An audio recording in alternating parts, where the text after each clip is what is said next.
But I thought I might as well go ahead, when we take a look at the technical side of things, use an article from one of the individuals that I really respect on Twitter and I like because he's kind of a no BS guy. He covers some really interesting stuff, and that is Rekt Capital. And he actually sent me a really cool article on the halving that hits all of the major points that I've tried to kind of preach to people over the last few months. And we'll go ahead and use it as kind of a framework for this video, okay? Hello and welcome back to the Rekt Capital channel. I'm Rekt Capital and welcome to today's video on the Bitcoin halving and its effect on Bitcoin's price. That was an introduction by none other than Nicholas Merton from DataDash, perhaps one of the best, if not the best, cryptocurrency YouTube channel out there. I was really honored when I found out that he covered my article back in November 2019. He's an awesome guy in general, somebody I really respect in the space. I really appreciate his level-headed approach and analysis towards the cryptocurrency markets, not only in terms of his fundamental analysis when he considers cryptocurrency projects, but also the technical analysis and the market psychology that underpins the traditional markets as well as the cryptocurrency markets. So if you're not subscribed to DataDash, check that channel out. It's definitely worth it. And here's actually one of the cool things that happened most recently. Tyler Winklevoss, co-founder and CEO of Gemini, retweeted my article. I'm really happy to see that this article has become one of the go-to resources in understanding the Bitcoin halving's effect on Bitcoin's price. And that being said, in today's video, we're going to be talking about Bitcoin's key historical price tendencies in relation towards the halving. So how does Bitcoin behave prior to its halvings, and how does it behave after its halvings? I published this article back in September 2019, so it's been 6 months since then. So in this video, I'm going to be looking at how these key historical price tendencies are holding up over time. Are they still holding up? Are they still being respected? So without further ado, let's dive right into the video. So the amount of Bitcoin that gets created every 10 minutes gets cut in half every 4 years. And this process that is programmed into the Bitcoin protocol is known as the Bitcoin halving. So when the Bitcoin halving approaches now very soon, in about 70 days in May 2020, the current block reward of 12.5 Bitcoin will be cut to 6.25 Bitcoin created every 10 minutes. And fundamentally what this means is that there will be less and less new Bitcoin created over time, and because of its limited supply, Bitcoin will continue to become increasingly scarce. And because of the scarcity that the halving promotes, the Bitcoin halving has proven to be one of the most, if not the single most important fundamental element in Bitcoin's history, because it propels Bitcoin into a new bull market every time. So let's have a look at each of these Bitcoin halvings and how they have impacted Bitcoin's price prior to the halving and after the halving. So here's Bitcoin halving number 1 in November 2012. So right over here, we see an extended bear trend in 2011. This extended bear trend was a bear market, which was 93% deep. Usually we see a bear market, it has an average correction of about 84.5%. But once we see a bottom here, it's always that bottom that happens around 500 days before the halving. So this halving already has a very strong effect on Bitcoin's price action over a year prior to the halving. So we see that bottom, we see that first bull trend. This is the new bull market. We see the first few weekly candles towards the upside, and then we see a new yearly high before we see the first major correction, the first major sell-off in Bitcoin's new uptrend, in Bitcoin's new bull market. And once we see this major sell-off, it's around 40%. It's always an average of 40+% that we see this correction happen after the new yearly high in a new bull market. So once we see that this correction has happened, we see this grinding towards the upside. So we see that this is a really interesting price action. We see this grinding until we finally eclipse this new yearly high right over here, and we eclipse it to make a new high right over here. So that's one of the tendencies that we tend to see prior to the halving, that it takes a while for Bitcoin to breach the old new yearly high and make a new one, but it does happen prior to the halving. The other tendency to mention is that this new yearly high will be much lower than the all-time high right over here. So this all-time high is only going to be breached after the halving, as you'll see right over here. So the key tendencies here is that we will always see the halving propel Bitcoin into a new bull market. We will always see a first major correction of around 40+%. And once we recover from that correction, we see a new yearly high comparative to the peak in that first bull market uptrend. But this happens prior to the halving, but it's always going to be lower than the all-time high right over here, because we tend to see a new all-time high after the halving. But in any case, from the bottom of this bull market to the top, we tend to see a 13,000% appreciation in Bitcoin's price. At least this is the case with Bitcoin halving number 1. But let's look at Bitcoin halving number 2. We also start with a bear market. This time it's an 86% retrace in the 2013-2014 bear market.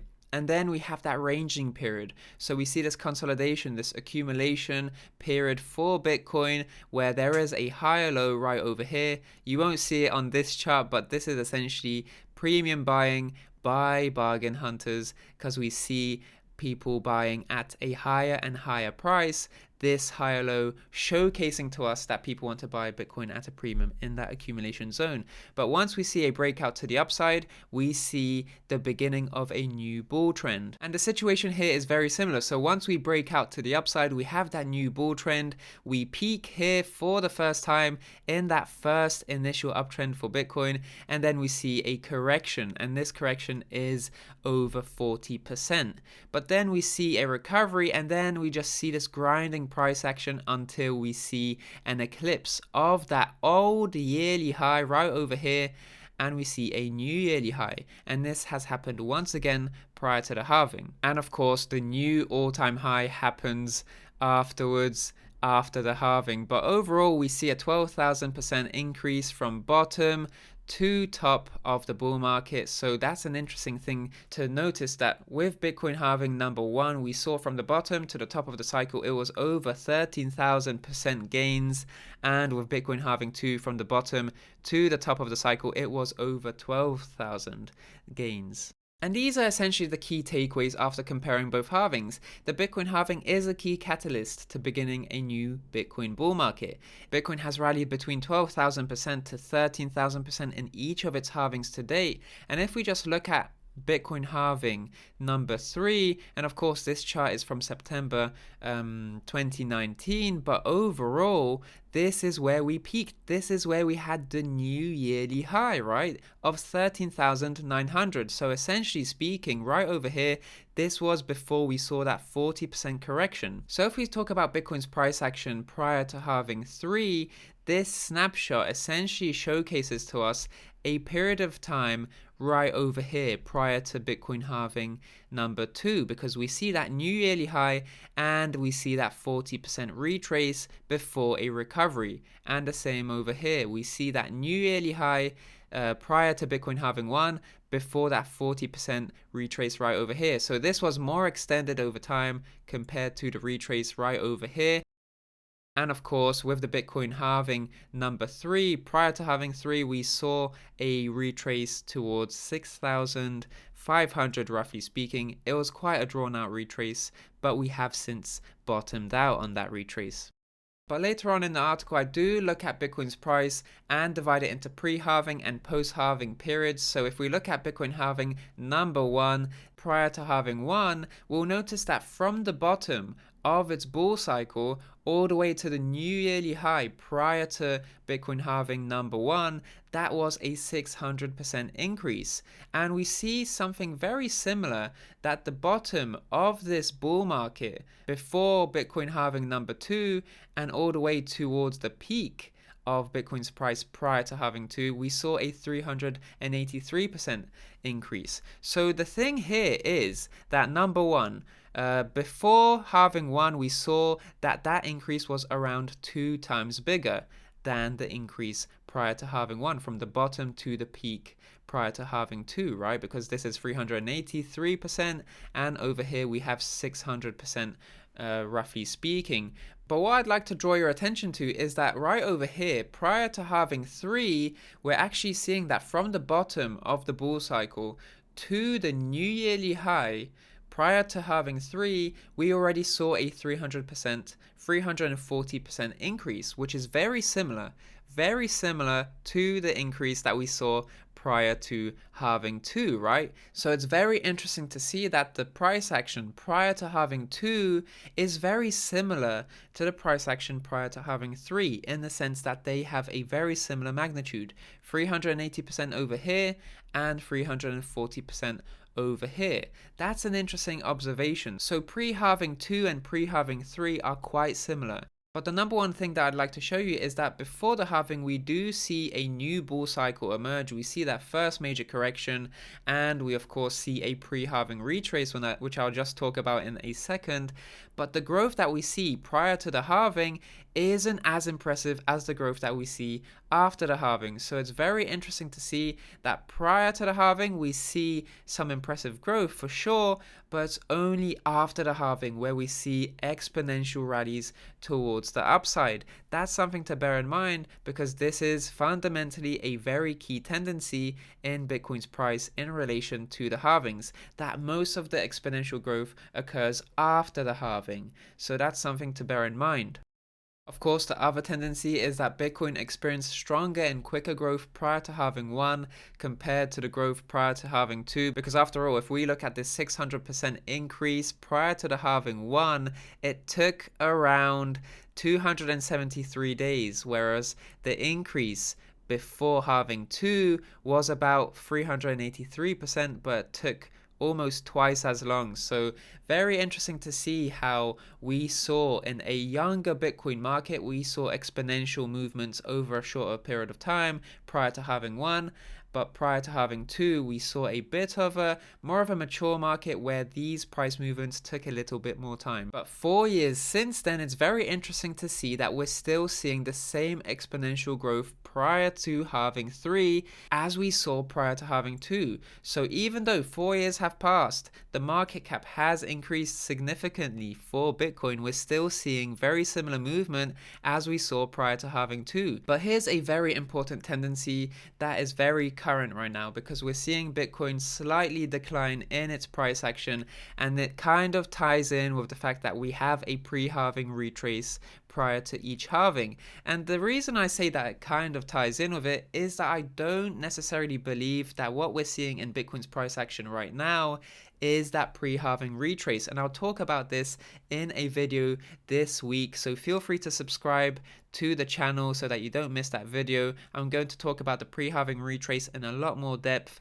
in another video, but for the time being, we have to bear in mind that whenever we look at the halvings, before halving 1, we saw a 50% retrace right over here, right? So once we had that new yearly high eclipsing this old yearly high, and remember this high was lower than this all-time high right over here, we saw a 50% pre-halving retracement, and we saw some consolidation into the halving, but then price really took off and made new all-time high in the months after the halving. The same thing here happens with Bitcoin prior to halving 2. So we have this pre-halving retrace, it's minus 38% this time, and it takes a little bit longer than before. This was really just a few days, to be honest, whereas here we see that this retrace happened a little bit longer over time, but still this retrace has happened after we saw a breach of that old yearly high.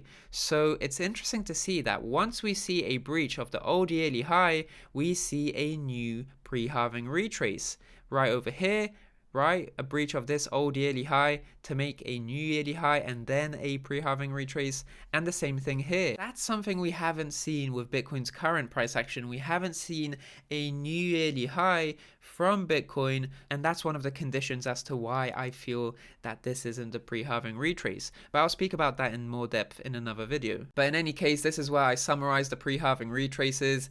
Pre-halving 1, we saw 100 days before the halving, we saw that retrace, which was 50% deep and lasted only 2 days. But the thing with pre-halving 2, the pre-halving 2 retrace, it occurred 24 days before halving 2, was 38% deep, lasted 44 days, and continued for 20 days after the halving.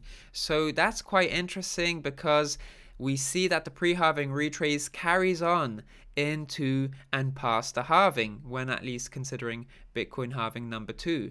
We saw that this pre-halving retrace for Bitcoin number 1, we saw that this halving retrace actually happened before the Bitcoin halving, many weeks before the Bitcoin halving. So that's an interesting thing to bear in mind when considering the pre-halving retrace that we'll see for Bitcoin prior to halving 3. But overall, how could Bitcoin's third halving affect Bitcoin's price? Well, the key tendencies are that Bitcoin has rallied 12,000 to 13,000% in each of its halvings to date. So if we see from the bottom of the bull market to the top of the bull market now, we could see a $385,000 Bitcoin, and it could even eclipse the current market cap of gold. Of course, the market cap of gold is fluctuating, so that might not be the case by the time we see an all-time high in Bitcoin's price action after halving 3, but it's definitely something to bear in mind because after all,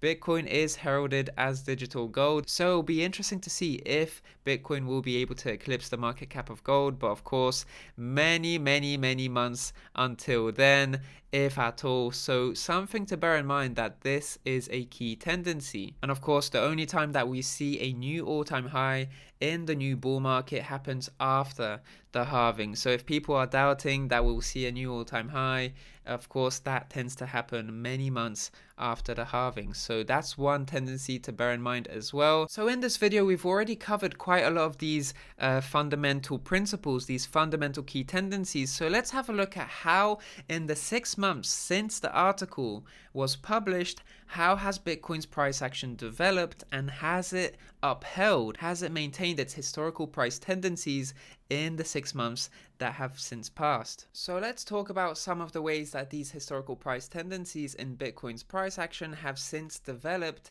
in the 6 months since the article was published. So one of the first things here is that we saw a first major bull market correction since that time, and of course this was a chart that I published on my Twitter account October 16th, 2019, where I spoke about how Bitcoin wasn't a stranger to retraces a few months prior to its respective halvings. So every time we see a halving, so right over here, halving 1, halving 2, and halving 3, we tend to see a bottoming out period right over here.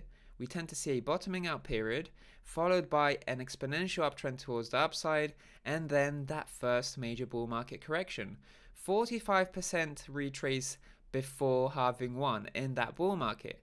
The same thing happens here. After this ranging period, we see a breakout, 2 new highs once again, followed by a 40.5% retrace from those highs. So that's the first major bull market correction in that bull market prior to halving 2, and then prior to halving 3 we have the exact same tendency happening, a bottoming out period right over here, a breakout, an exponential breakout to new highs, the new yearly high of 13,900, and then that 40+% correction. And of course at this time this was a minus 44% correction, but of course since then we actually had the sharpest, the deepest correction. That was 53% since the highs, so this was actually a minus 53% correction, so that was the deepest ever, but still nonetheless a 40+ correction in a new bull market. So that's one of the things that have happened. This is a general Bitcoin tendency that we tend to see over the years prior to the halving. So we tend to see in the year prior to the halving a 40+ correction, which we already spoke about, and an uninteresting Q4. And of course I published this tweet on December 17th, 2019. And if you can't remember the price action from Q4 of last year, of 2019, then that's pretty much testament to what I'm talking about, because we didn't really see much price action there. So the fact that we didn't see 13,900 breach in 2019 didn't come as a surprise to me. But in any case, we always have to bear in mind that history does like to repeat itself. It does like to rhyme. But of course, past performance doesn't guarantee future outcomes. But having said that, it's very important to see how these tendencies have already emerged, how they've already repeated themselves in this current cycle. So it has repeated that the halving is a catalyst for a new bull trend. We've already seen a 300% rally prior to the halving. So prior to the halving, we tend to see a 300% to 600% rally. So we actually saw 300%, something that we saw prior to halving 2 as well. And of course, the 40% plus correction happened. We had that 40 plus correction already, so the correction is over, and now we're starting that grind up all the way into the halving and then beyond. But of course, something we spoke about, this is also a tendency that Bitcoin fails to make a new yearly high in 2019. So those are the historical price tendencies that have since repeated for Bitcoin, and bear in mind that this is from September 7th, 2019, where I talk about all these different things that are still yet to come. So point A, of course, did happen already. We didn't see a new yearly high in 2019, so that can be ticked off. But of course, Bitcoin could eclipse 13,900 to reach 16,000 in 2020 prior to the halving. So we still have about 70 days until the halving, so there is still some time. We have to see how this happens, but in any case, this is the tendency that we tend to see prior to the halving. We tend to see new yearly highs prior to the halving. And of course, the pre-halving retrace is something we tend to see. So after we see new yearly highs, we tend to see a pre-halving retrace, and of course after the halving is when we make a new all-time high. So this is the chart that I've been talking about on the channel for a while now. I'm not going to talk about it in more detail here. I've spoken about this in my previous videos, so check them out in the top right hand corner if you'd like. This is essentially what I'm looking for in terms of historical price tendencies confirming a breakout past this new yearly high to make a new peak, a new yearly high, so breaking past 13,900 prior to the halving, and then having that retrace in the green area, right? Because this green area is the pre-halving retrace that we tend to see. So those are the historical tendencies that I'm going to be watching out for as we near the halving. We are still around 70 days away, but time is slowly running out. But whatever the case may be, I expect a new all-time high after the halving, because this is something that we've seen after every halving. We've seen exponential growth towards new all-time highs every time, and as we all know, history doesn't always have to repeat itself, but it does often rhyme.